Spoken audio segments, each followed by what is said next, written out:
Nobody messes with someone who answers like this, and it's not because they shout louder, it's because they answer smarter. Think about that person who provokes you, interrupts you, talks over you, and somehow seems to win just because they're making noise. Now imagine the opposite. You don't raise your tone, you don't justify yourself, you don't get tangled in their drama. You say one sentence, the right one, the cold one, the intelligent one, and suddenly something uncomfortable happens for them. They lose the ground, they lose control, and they run out of words.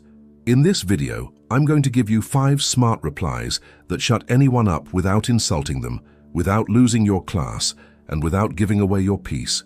They work with a boss, a difficult family member, an arrogant co-worker, and especially with someone who's trying to manipulate you. And listen to this.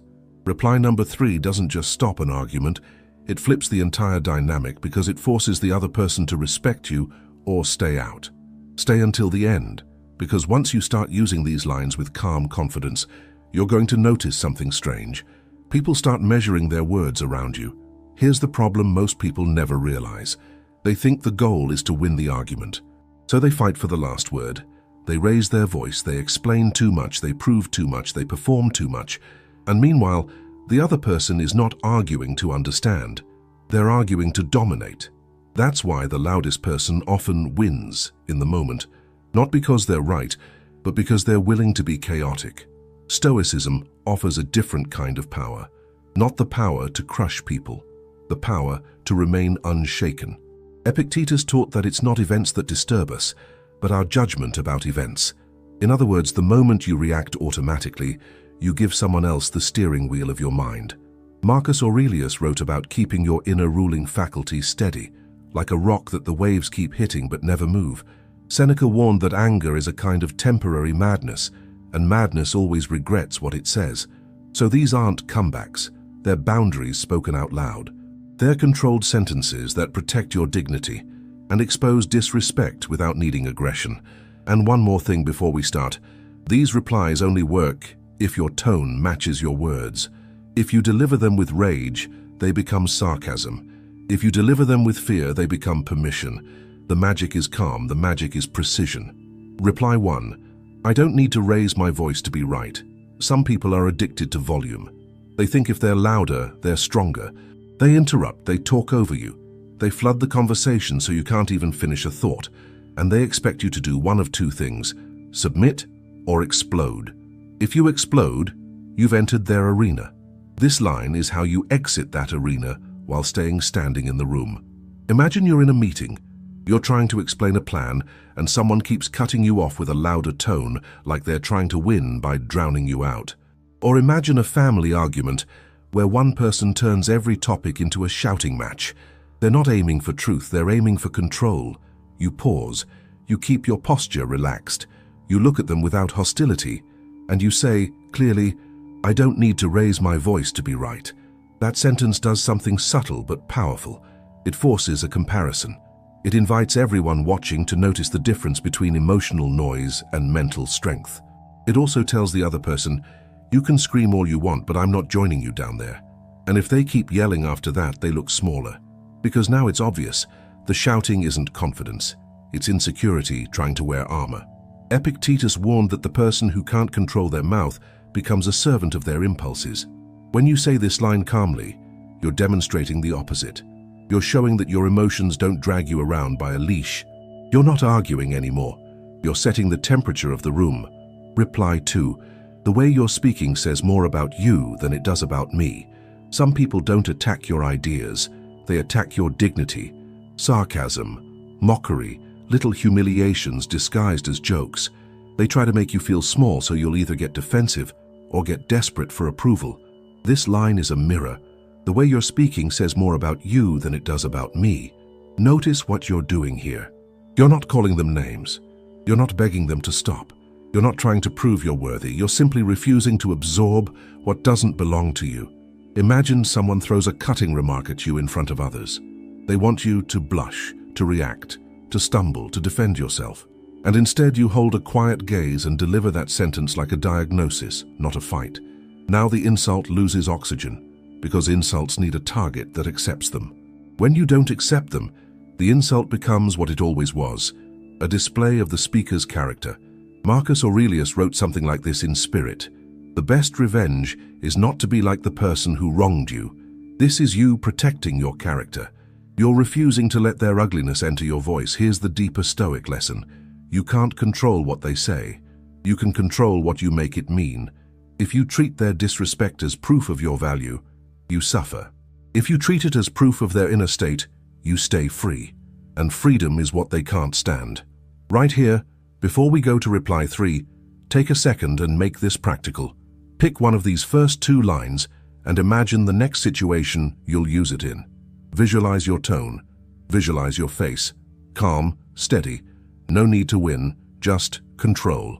If you want more scripts like this, subscribe to Stoic Spring and turn on notifications. Your life gets better when you build the habit of protecting your inner peace and growing in emotional maturity, and that's exactly what we train here. Now, reply 3. This is the one manipulators hate. Reply 3. We can talk when we can do it with respect. There are conversations that aren't conversations. They're traps. The person interrupts you, twists your words, raises the tone, pushes you to react, and then when you react, they blame you for the chaos they created. That's a manipulation loop. Most people stay in the loop because they're afraid that leaving means losing. Manipulators love that. They want you locked in. They want you emotionally engaged because an engaged target is easier to steer. This line breaks the loop instantly. We can talk when we can do it with respect. Say it like a boundary, not like a complaint. Not, please respect me. Not, why are you like this? Just a simple condition. To imagine you're discussing something important and the other person starts attacking your tone, your personality, your motives. They interrupt every sentence. They escalate. They want you to chase them, to defend yourself, to beg for fairness. You stop. You breathe. You say, we can talk when we can do it with respect. Now watch what happens. The axis of the conversation changes. It's no longer about the topic. It's about the minimum standard required for the topic to even exist. This is what Epictetus meant when he said you can't control other people's actions, but you can control what you consent to.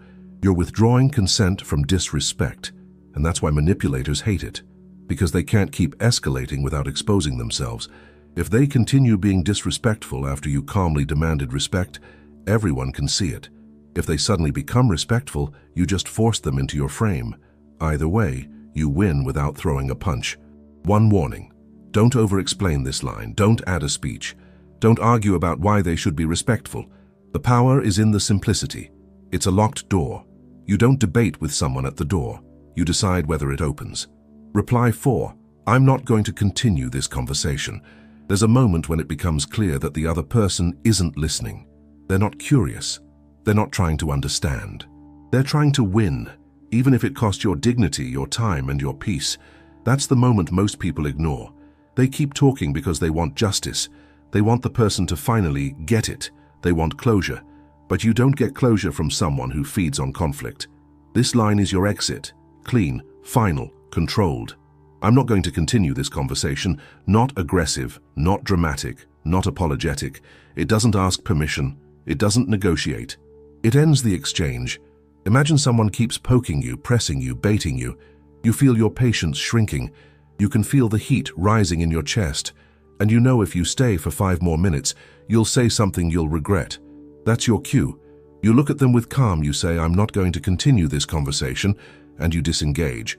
Marcus Aurelius had a practice of reminding himself that he could choose his response, and that no one could harm his inner self without his permission. Seneca wrote that the greatest power is to have power over yourself. This is that power in action. Leaving a toxic exchange is not weakness, it's leadership over your attention, because your attention is a currency, and when you give it to chaos, you pay with your peace. Reply 5. That's your view. I respect it, but I don't share it. Not every disagreement is with an enemy. Sometimes it's someone close, a friend, a co-worker, a family member. They may even have good intentions, but they push, they insist, they pressure you to adopt their perspective, and if you resist, they treat it like disrespect. This line is how you stand your ground without turning it into war. That's your view. I respect it, but I don't share it. It says, I heard you. It says, I'm not attacking you. And it also says, I'm not moving. Imagine someone is trying to convince you to make a decision you don't want to make, or they keep judging your choices, pushing their beliefs, framing you as wrong for not obeying their worldview. You can either argue point by point, which never ends, or you can surrender, which costs you. Or you can use this. You say it slowly, respectful tone, no smirk, no defensiveness. And here's the beautiful part. It leaves them with nowhere to attack, because you didn't insult their opinion.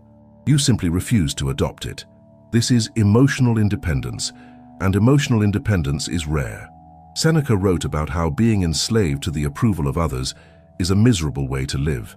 This sentence is a key that unlocks that prison. It's you saying, I can honor your right to think differently without handing you control over my mind. Now let's make these 5 replies feel like weapons you can actually carry. The words matter, but the delivery matters more. When you say reply 1, your goal is to lower the temperature. When you say reply 2, your goal is to reflect, not retaliate. When you say reply 3, your goal is to set a standard and expose intention. When you say reply 4, your goal is to protect your energy and end the loop. When you say reply 5, your goal is to hold your position without disrespect. And one more thing, you don't need to use these lines every time. Sometimes silence is stronger. Sometimes a pause is the reply. Sometimes the most intelligent answer is walking away without announcing it. But when you do speak, speak like a person who owns their inner world. Let's recap them, because repetition turns phrases into reflexes. I don't need to raise my voice to be right. The way you're speaking says more about you than it does about me. We can talk when we can do it with respect. I'm not going to continue this conversation. That's your view. I respect it, but I don't share it. Don't underestimate what these do to people who rely on pressure. When you stop reacting the way they expect, you change the script. And when you change the script, you change the power dynamic. Over time, something interesting happens. People start approaching you differently. Not because you became aggressive, but because you became harder to manipulate. You became someone with presence, with control, with a calm that can't be purchased. If this video helped you, subscribe to Stoic Spring and turn on notifications. Your life improves when you build the habit of protecting your inner peace and growing in emotional maturity. And that's what we practice here every single day. And now, tell me in the comments, which of these 5 replies are you going to use first, and in what situation? I read the comments, and I want to know what you're facing.